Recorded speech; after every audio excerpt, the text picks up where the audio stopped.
Our next speaker is the Rev Cam McAdam.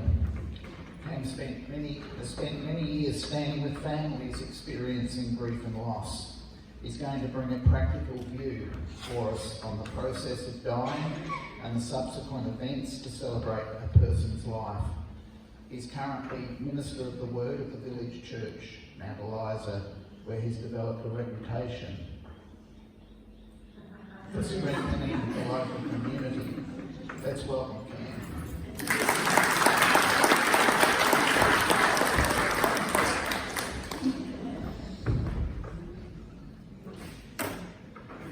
Talk about what that reputation is afterwards.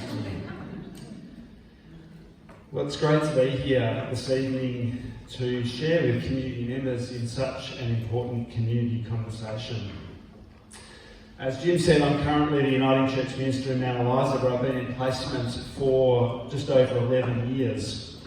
And prior to that, I was placed in Camperdown in the Western District, and actually was a school chaplain there as well. In over 20 years of ministry, I've conducted hundreds of funerals in the church, in funeral chapels and crematoriums, by gravesides, sometimes with hundreds of people present and sometimes with just a few.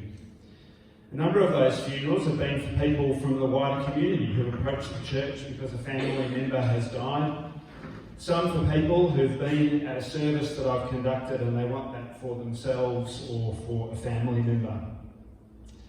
But often the funerals that I conduct are for people who've been part of our church community. People who I've known well and often journeyed with in illness and dying. It's a privileged, sometimes difficult, sometimes joyful role, one that I'm really humbled to hold. From a personal perspective, my own father died about 18 months ago, and my mum has advanced dementia. And so for many years now, we've been living that long goodbye, a journey that has many experiences of grief and loss. Perhaps that's a talk for another time. People often ask me, how do you do what you do? How do you be alongside people who are dying and conduct funerals and work with people that are grieving? And strangely, I find this part of my role one of the most satisfying. Helping people at a time when they are most vulnerable, helping people say goodbye to someone they love in the best way possible is very fulfilling. Pastoral ministry leads me to work with people who grieve for all kinds of things, not just the death of a loved one. Relationships break down, transitions in work and life, traumatic events strike unexpectedly, and the death of a pet is often very understated. In my own life, the transition from Camperdown to Mount Eliza, whilst planned and exciting, led me to unexpected grief for a community that we'd been so invested in, loved and left. 3 months after arriving in Mount Eliza, I was at the GP talking about the pain in my stomach, the grief that was manifesting itself physically. Every time I sit by a bedside or share with a family after a death or plan a funeral, the funeral itself, or visit someone down the track, maybe on an anniversary, every time that space and experience is different. Grief is relative, it's personal, in that we each experience it differently. When I meet with people after a death, some sob, some are in organisation mode, some might be angry, and some laugh and tell funny stories and then usually apologise because they feel like it might have seemed disrespectful. There's no one way to grieve. There's no right way or wrong way. It's personal. I have this lovely role where I often facilitate and encourage the sharing of stories around a bedside or a kitchen table. A lot of my work is normalising for people. It's okay.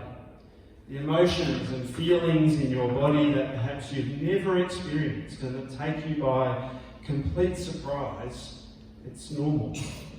You never need to say sorry for crying, and you never need to minimise the moment with seeing someone worse off than you. This is your grief, and it's real.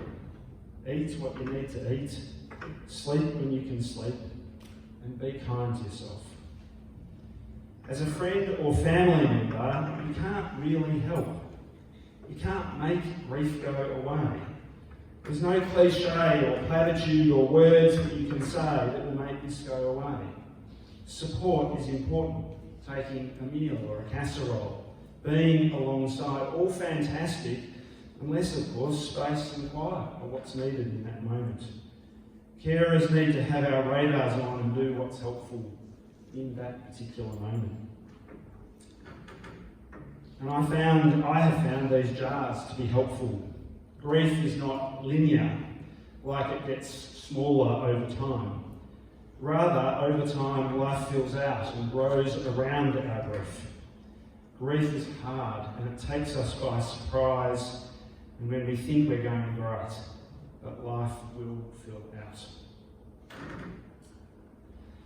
The difficulty of death and dying, heightened emotions, the complexity of grief, and then throw in things like funeral planning or a will, and for some families this can be a really difficult time.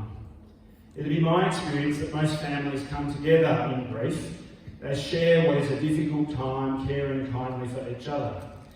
But I have on many, many occasions had to navigate difficult family dynamics and conflict.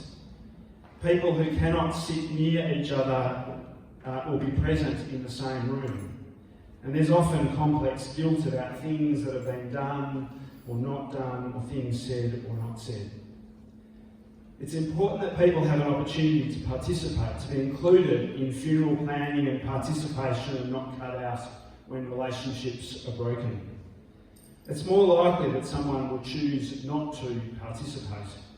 And every effort should be made to include where possible. And importantly, when it's done well and with grace, this difficult time, in a strange way, can actually be healing for a family or an individual. It's important that truth is always spoken at times of grief and loss. Tragic death, suicide, these things need to be named. It compounds our grief when we sugarcoat personality traits. It's always best to be honest. My own dad, whilst we loved and cared for him, had been a difficult father and husband, and my brother and I named this in our eulogies.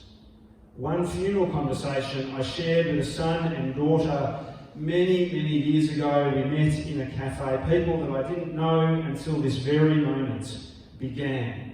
Their very first line was, "We need you to know that our dad was a bastard."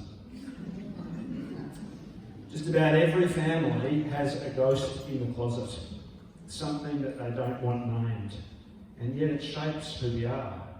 It's the reality of the life that we live, and words can be found to name and navigate something that's difficult.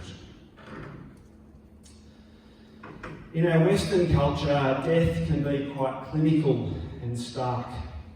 In many ways, different cultures navigate death and dying, grief and loss better, and we can learn a lot. I like to encourage participation because in my experience, the physical actions, the rituals and outworking of dying, death and saying goodbye can be incredibly cathartic, psychologically and spiritually helpful as we navigate our grief. Thinking through and making some plans for our funeral can be cathartic for someone dying and helpful for their family. Choosing music, readings, looking through photos, funeral location, burial or cremation as examples can all be helpful things to consider. Passing this then to your family with grace for them to do with it what they need to do is beautiful, trusting and helpful. A funeral is, after all, for the people left behind. The planning for that occasion is part of the processing of grief. Funeral plans are mostly helpful and kind for a family, but inappropriate and unsuitable planning can be difficult for a family. And I've had experiences where families have had to choose not to honour someone's wishes, and it can be a hard thing. In a similar way, sometimes someone dying makes it clear that they don't want a funeral. But for those processing grief, no closure, no rites, no goodbye can be so difficult. The rites of a funeral, the ritual, in however you do it, the physicalness of a funeral is such a key part of navigating our grief.